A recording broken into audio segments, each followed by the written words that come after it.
Students, long form of periodic table जैसा कि हम डिस्कस कर रहे थे, आज हम उसमें डिस्कस करेंगे कि हमारे पास जो एलिमेंट्स हैं वो डिवाइड किए गए थे ब्लॉक्स के अंदर। हमने प्रीवियसली डिस्कस किया था कि एस ब्लॉक एलिमेंट हैं, पी ब्लॉक एलिमेंट हैं, फिर हमारे पास एक बी ब्लॉक, फिर हमने लेंथेनाइड और एक्टिनाइड को भी डिस्कस किया था। आज हम इसमें डिस्कस करेंगे कि हमारे पास जो एलिमेंट है उन्हें आप तीन हिस्सों में डिवाइड करते हैं। आपके पास एलिमेंट जो हैं वो कुछ रिप्रेजेंटेटिव एलिमेंट्स कहलाते हैं, रिप्रेजेंटेटिव।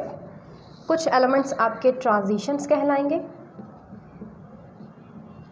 कुछ आपके ट्रांजिशन एलिमेंट्स कहलाते हैं, और कुछ एलिमेंट्स जो हैं वो आपके इनर ट्रांजिशन एलिमेंट्स कहलाएंगे, इनर ट्रांजिशन एलिमेंट्स। ठीक है जी। जो इनर ट्रांजिशन एलिमेंट्स हैं, जो आपके एफ ब्लॉक एलिमेंट जो हमने डिस्कस किए थे, जिन्हें आप लेंथेनाइड वो एक्टिनाइड सीरीज़ हैं, वो आपके सबके सब एफ ब्लॉक में आते हैं, जिन्हें आप कहते हो इनर ट्रांजिशन एलिमेंट। तो एफ ब्लॉक से बिलोंग रखने वाले सब के सब एलिमेंट जो हैं वो इनर ट्रांजिशन एलिमेंट्स कहलाते हैं। ट्रांजिशन एलिमेंट्स की जब हम बात करते हैं तो आपके थर्ड ग्रुप से 12 ग्रुप तक, जिसे हम डी ब्लॉक एलिमेंट्स कहते हैं, वो सब के सब आपके ट्रांजिशन एलिमेंट्स कहलाते हैं। यानी हम यहाँ लिखते हैं डी ब्लॉक से ताल्लुक़ रखने वाले सारे एलिमेंट आपके ट्रांजिशन एलिमेंट्स कहलाते हैं। जब रिप्रेजेंटेटिव एलिमेंट्स की बात होती है तो रिप्रेजेंटेटिव एलिमेंट्स आपके जो एस ब्लॉक और जो पी ब्लॉक से ताल्लुक़ रखने वाले जितने भी एलिमेंट्स हैं वो सब के सब आपके रिप्रेजेंटेटिव एलिमेंट्स कहलाते हैं। ठीक है। यानी जो आपके ए सेक्शन वाले जितने भी एलिमेंट्स हैं, first A group, second A group से लेकर फिर आपके 13 ए ग्रुप से 18 ए ग्रुप तक के सारे एस और पी ब्लॉक में आते हैं, उनको आप रिप्रेजेंटेटिव एलिमेंट्स कहते हैं। ट्रांजिशन कौन से होते हैं? जो डी ब्लॉक एलिमेंट्स हैं सबके सब, यानी आपकी बी सीरीज़ जो भी है। और इनर ट्रांजिशन यानी उन्हीं उस डी ब्लॉक के अंदर से हमने पढ़ा था लेंथेनम और एक्टिनियम के बाद जो 14 एलिमेंट्स आए थे, आपने उनको जो है वो अलग से सीरीज़ की सूरत में आपका पीरियोडिक टेबल एक्सटेंड हो रहा था, तो हमने उनको एक सीरीज़ की फॉर्म में रखा था पीरियोडिक टेबल के नीचे एफ ब्लॉक बना के, तो उन्हें आप कहते हैं इनर ट्रांजिशन एलिमेंट्स। फर्दर हम long form of periodic table में हम ये डिस्कस करेंगे कि जो आपके पीरियड्स हैं, कितने हैं? 7 पीरियड्स हैं हमारे पास पीरियोडिक टेबल के अंदर। तो उसमें जो है उनके मेंबर्स यानी कि नंबर ऑफ़ एलिमेंट्स कितने एक एक पीरियड में। जब हम फर्स्ट पीरियड की बात करते हैं, फर्स्ट पीरियड के अंदर हमारे पास 2 ही एलिमेंट्स मौजूद हैं। वो कौन कौन से हैं? हाइड्रोजन और हीलियम मौजूद है। ठीक है। जब हम सेकंड पीरियड की बात करते हैं, सेकंड पीरियड में हमारे पास कितने एलिमेंट्स मौजूद हैं? 8 एलिमेंट्स मौजूद हैं। कौन कौन से मौजूद हैं हमारे पास? लिथियम मौजूद है, बेरिलियम मौजूद है, बोरान मौजूद है, carbon, nitrogen, oxygen, fluorine, neon, ये सब के सब हमारे सेकंड पीरियड से ताल्लुक़ रखते हैं। उसके बाद हमारे पास थर्ड पीरियड आता है। थर्ड पीरियड में हमारे पास 8 मौजूद हैं। फोर्थ पीरियड में हमारे पास 8 इलेक्ट्रॉन्स, 4 में हमारे पास 18, 5 जो हमारा पीरियड है उसमें भी 18, फिर 6 और 7 में हमारे पास 32 एलिमेंट्स मौजूद हैं। हमेशा जब भी आप 7 पीरियड की बात करेंगे, ठीक है, 7 पीरियड के साथ आप हमेशा ये लगाएंगे इनकम्प्लीट, ये आपका पीरियड है। इनकम्प्लीट क्यों? क्योंकि अभी जितनी भी डिस्कवरीज हो रही है, यानी कि जितने भी एलिमेंट्स अब डिस्कवर हो रहे हैं डे बाय डे, तो वो सब के सब कहाँ पे प्लेस किए जाएंगे? इन 7 पीरियड के अंदर। इस वजह से हम उसे कहते हैं इनकम्प्लीट पीरियड। अब हम बात करते हैं कि हमारे पास जो फर्स्ट पीरियड है उसको आप सब क्या कहते हैं? सबसे वो छोटा पीरियड है, क्योंकि उसमें 2 ही एलिमेंट्स मौजूद हैं, इसलिए हम कहते हैं, इसको जरा यहाँ करके लिख देते हैं।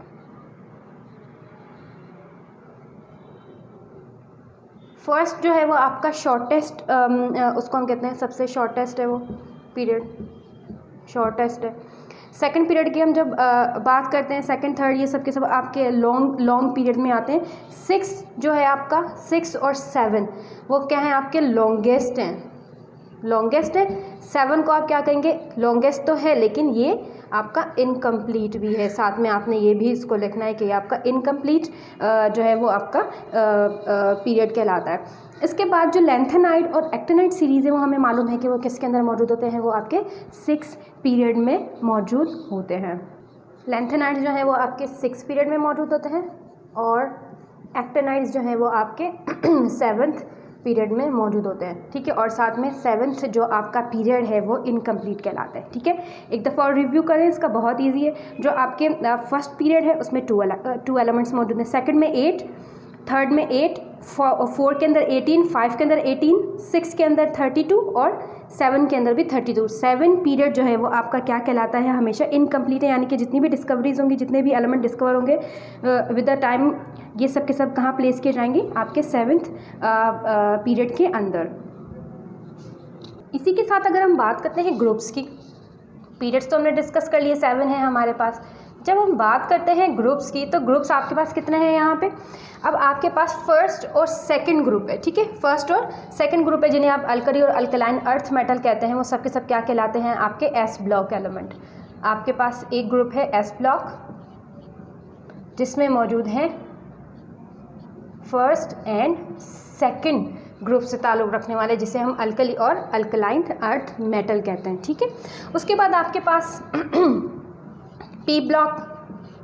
पी ब्लॉक में जितने भी एलिमेंट्स मौजूद हैं, पी ब्लॉक कहाँ से स्टार्ट होता है आपका, 13 से 18 ग्रुप जितने भी हैं वो सब के सब आपके पी ब्लॉक में आते हैं। अच्छा, एस ब्लॉक को अभी हमने डिस्कस किया था, क्या कहलाते हैं ये आपके एस ब्लॉक और पी ब्लॉक, रिप्रेजेंटेटिव एलिमेंट्स कहलाते हैं। ये आपके फर्स्ट और सेकंड ग्रुप और आपके 13 से 18 में जितने भी एलिमेंट्स आएंगे वो सब के सब आपके क्या कहलाते हैं, पी ब्लॉक कहलाते हैं। अच्छा, जो हमारे पास बीच में एक 16 ग्रुप आता है, ठीक है। 16 ग्रुप कौन सा होता है, उसे आप कहते हो ऑक्सीजन फैमिली, ठीक है। इन सब की आप इनके हेड एलिमेंट से जो है आप इनको रिप्रेजेंट करते हो कि अगर ये 13 है तो आप उसको कहोगे बोरॉन फैमिली, अगर 14 है तो कार्बन फैमिली, 15 है तो नाइट्रोजन फैमिली, 16 है तो वो ऑक्सीजन फैमिली, 17 है तो वो हैलोजेंस सारे के सारे आपके पास आते हैं, और 18 जो है वो आपके नोबल गैसेस कहलाती हैं। वेल, मैं आपको बताना चाह रही थी कि जो 16 यानी कि ऑक्सीजन फैमिली है, इसको आप एक और नाम भी देते हो, जिसे आप कहते हो चैक्लोजेंस, चैक्लोजेंस, ठीक है। चैक्लोजिन क्या होता है, चैक्लोजिन का मतलब होता है कि वो ओर्स बनाते हैं। चैक्लोजिन्स का मतलब है दे फॉर्म ओर्स, ठीक है। क्या करते हैं, ये मेटल के साथ कंबाइन होते हैं, मेटल और उसके साथ वो मिनरल्स बनाते हैं। फिर अब ओर्स क्या करते हैं, जिनसे हम मिनरल्स, ओर्स ऐसे मिनरल्स यानी कि उनके ज़रिए आप मेटल्स को एक्सट्रैक्ट करते हो, ठीक है। मेटल्स के एक्सट्रैक्शन का सबसे बड़ा एक अगर हम बात करें रिएक्शन है, वो क्या है, ओर्स से आप क्या करते हो, मेटल्स को एक्सट्रैक्ट कर लेते हो। तो वो कौन सी फैमिली है जो कि चैक्लोजिन्स पे कहलाती है, यानी कि वो ओर्स बनाती है जिनसे हम ईजिली मेटल्स को एक्सट्रैक्ट कर लेते हैं, वो आपकी 16 ग्रुप जो है ऑक्सीजन फैमिली जो है वो ओर्स बनाती है, बहुत ज़्यादा क्वांटिटी में ओर्स बनाती है। वेल, अब हमने बात की थी जो 18 ग्रुप एलिमेंट्स हैं, वो भी आपके बहुत इंपॉर्टेंट है। 18 ग्रुप्स किसको आप कहते हो, सबके सब आपके नोबल गैसेस होती हैं, ठीक है। नोबल गैसेस भी कहते हो इन्हें आप, इसके साथ साथ आप इनको जीरो ग्रुप भी कहते हो, इनर्ट गैसेस भी कहते हो आप इनको।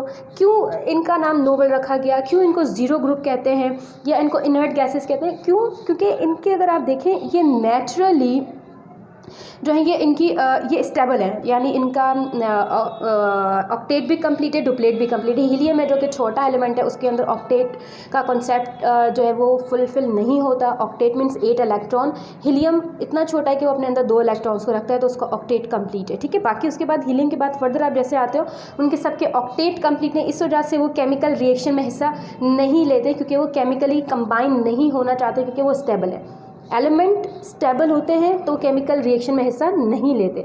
आप सिर्फ 18 ग्रुप के अलावा जितने भी ग्रुप एलिमेंट्स को आप देख लें, सब के सब अनस्टेबल है। कुछ एलिमेंट्स हैं कि उनके पास इलेक्ट्रॉन एक्सिस में मौजूद हैं, कुछ एलिमेंट्स ऐसे जिनके पास इलेक्ट्रॉन की कमी है। जैसे अगर हम फर्स्ट डे और सेकंड डे ग्रुप की बात करते हैं तो उनके आउटर मोस्ट शेल में 1 इलेक्ट्रॉन फर्स्ट डे ग्रुप में, और सेकंड डे ग्रुप में उनके आउटर मोस्ट में 2 इलेक्ट्रॉन्स होते हैं, ठीक है। वैलेंस जो उनका शेल है उसमें 2 वैलेंस इलेक्ट्रॉन है जो कि सेकेंड ग्रुप में उन्हें लॉस करना है, और फर्स्ट ए ग्रुप के अंदर 1 इलेक्ट्रॉन है जो कि उन्हें लॉस करना है, क्योंकि वो ना अपना ऑक्टेट तो कंप्लीट कर ही नहीं पा रहे हैं, ठीक है। इस चीज़ को हम फिर इंशाल्लाह डिस्कस करेंगे कि ये कब क्यों गेन कर रहे हैं, क्यों ये लॉस कर रहे हैं, ये क्या रीज़न है। वेल तो जो 18 ग्रुप है वो नोबल गैसेज इसीलिए कहलाती हैं। ज़ीरो ग्रुप भी हम उन्हें कहते हैं कि यानी कि इनकी कोई भी रिएक्टिविटी नहीं है किसी किस्म की, ये किसी भी किस्म के एलिमेंट्स के साथ रिएक्शन नहीं करते, ना ही केमिकली कंबाइन होते, इस वजह से तो आप उनको नोबल गैसेज यानी कि बहुत अजीम महान है, वो बड़े बादशाह किंग एलिमेंट्स हैं सबके सब ये, क्योंकि ये रिएक्शन में हिस्सा नहीं लेते हैं, इस वजह से आप उनको कहते हो नोबल गैसेज, इनर्ट गैसेज, या आप उनको ज़ीरो ग्रुप भी कहते हैं। इसी के साथ हमारे पास काफ़ी दफ़ा एक सवाल आता है एग्जाम्स में बच्चों को कि टिपिकल एलिमेंट्स क्या होते हैं। ठीक है, what are the typical elements. Typical elements, पूरे पीरियोडिक टेबल में आपके पास टिपिकल एलिमेंट्स मौजूद हैं। जो आपका थर्ड पीरियड है, कौन सा, थर्ड पीरियड, उसके जितने भी एलिमेंट्स हैं, यानी आपके पास उसमें सोडियम मौजूद है, मैग्नीशियम मौजूद है, एल्युमिनियम्स मौजूद है, ठीक है, जितने भी आपके जो है वो थर्ड पीरियड के अंदर एलिमेंट्स पाए जाते हैं वो सब के सब टिपिकल एलिमेंट्स कहलाते हैं। रीज़न क्या वजह है कि आप इनको टिपिकल एलिमेंट्स कहते हो, ये जो इन्हें आप हेड एलिमेंट्स भी कहते हैं। टिपिकल के साथ ये आपके सब के सब क्या है, हेड एलिमेंट्स हैं, यानी ये अपने अपने ग्रुप को रिप्रेजेंट कर रहे हैं। ठीक है, सोडियम हो गया, मैग्नीशियम हो गया, एल्युमिनियम हो गया। अब इनके बाद जो भी ग्रुप मेंबर्स आएंगे, यानी सोडियम के जो ग्रुप है, यानी फर्स्ट से अब इस सोडियम के बाद जितने भी आएंगे वो सब के सब क्या, सोडियम क्या करेगा, उन एलिमेंट्स की प्रॉपर्टीज़ को डिसाइड करेगा। उनकी प्रॉपर्टी डिपेंड किस पे करेगी, उनके इस हेड एलिमेंट पे, यानी थर्ड पीरियड के ऊपर। यानी सोडियम के बाद आपके पास आ रहा है पोटेशियम और रुबेडियम। ठीक है, जैसे मैग्नीशियम है, उसके बाद आपके पास कैल्शियम, स्ट्रोंटियम, फिर नीचे फिर जैसे एल्युमिनियम है, उसके बाद आपके पास आएंगे फिर सिलिकॉन, फास्फोरस, सल्फर और क्लोरीन। उनके बाद जितने भी एलिमेंट उनके ग्रुप में आएंगे, तो ये थर्ड पीरियड वाले एलिमेंट जिन्हें आप टिपिकल एलिमेंट कहते हैं, ये डिसाइड करेंगे अपने बाकी एलिमेंट्स की प्रॉपर्टीज़ को।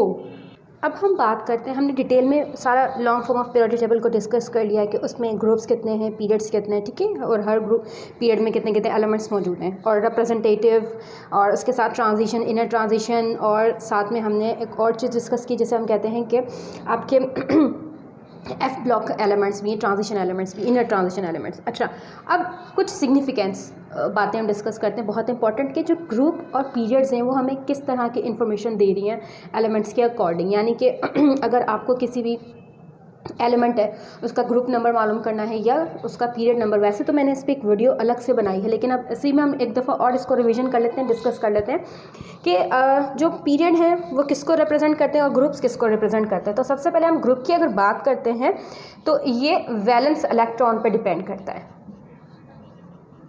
Valence electron. ठीक है, और जो पीरियड है वो आपका किस पे करता है, नंबर ऑफ शेल्स पे, नंबर ऑफ शेल्स। एक इसको आप ट्रिक भी कंसीडर कर सकते हो।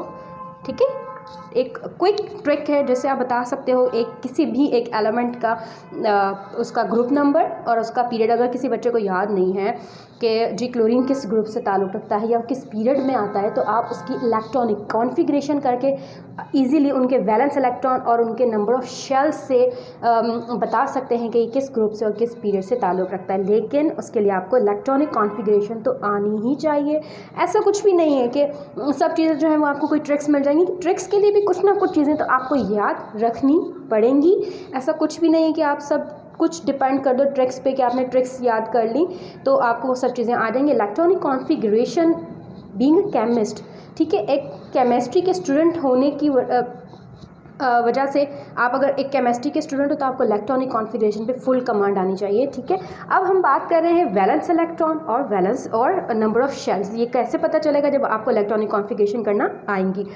ये मैंने क्यों लिखा है कि ग्रुप जो है वो रिप्रेजेंट होगा वैलेंस इलेक्ट्रॉन से और पीरियड होगा नंबर ऑफ शेल्स से। तो हम आइए इसकी एक एग्जाम्पल करके देखते हैं। ठीक है, फॉर सपोज हमारे पास एक एलिमेंट है जिसका आपके पास एटॉमिक नंबर है 3 और एक आपके पास एलिमेंट है XYZ, वो कोई भी हो सकता है, उसका एटॉमिक नंबर है हमारे पास 4। ठीक है जी, अब आप क्या करेंगे, जो ये Z3 है इसका इलेक्ट्रॉनिक कॉन्फ़िगरेशन करके देखें तो 1 2 2 इलेक्ट्रॉन चले गए फर्स्ट शेल के अंदर और बाकी एक बचा वो चला गया सेकंड शेल के अंदर। अब आप देखें कि 2 और 1 first shell and second shell. First shell के अंदर 2 इलेक्ट्रॉन और सेकंड शेल के अंदर 1। अब हमने क्या करना है, ग्रुप नंबर मालूम करना है। तो वैलेंस इलेक्ट्रॉन यानी इसका वैलेंस इलेक्ट्रॉन कौन है, 1, यानी ये जो भी मेंबर है वो ग्रुप 1 से बिलोंग करता है, क्योंकि उसका जो लास्ट इलेक्ट्रॉन है वो किस में जा रहा है, यानी वैलेंस इलेक्ट्रॉन कितना है, 1 है। 1 होगा तो वो ग्रुप 1 से ताल्लुक़ रखेगा, ठीक है, यानी ये फर्स्ट ग्रुप से ताल्लुक़ रखता है। और हमें पता है कि ये 3 किसका एटॉमिक नंबर होता है, यस, लिथियम। लिथियम किस फैमिली से, किस ग्रुप से ताल्लुक़ रखता है, first A S block element में। ब्लॉक्स में अभी नहीं बता रही, मैं सिर्फ ग्रुप्स और पीरियड्स को डिस्कस कर रही हूँ। ब्लॉक्स के ऊपर मैंने एक पूरी जो है वो डिटेल में वीडियो पहले ही आप लोगों को प्रोवाइड की हुई है। उसके बाद हमने कहा कि नंबर ऑफ शेल्स जो है वो डिसाइड करेंगे कि ये किस पीरियड से ताल्लुक़ रखता है। अब देखें कितने शेल बने, फर्स्ट शेल बना और फर्स्ट शेल की कैपेसिटी कितनी होती है, 2 इलेक्ट्रॉन्स रखने की, ओके।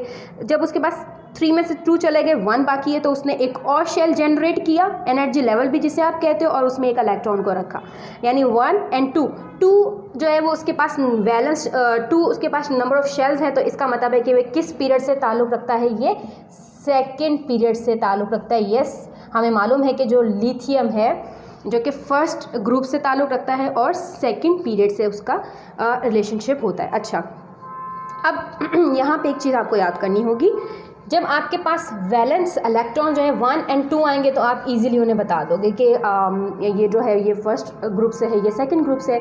1 और 2 के बाद आपके पास वैलेंस इलेक्ट्रॉन 3 आए या 4, 5, 6, 7, 8, 9, 10 जो भी आएंगे, ठीक है, आपने उनके वैलेंस इलेक्ट्रॉन में क्या करना है, +10 करना है। आपने क्या करना है, +10 करना है, ये चीज़ आपने याद रखनी है।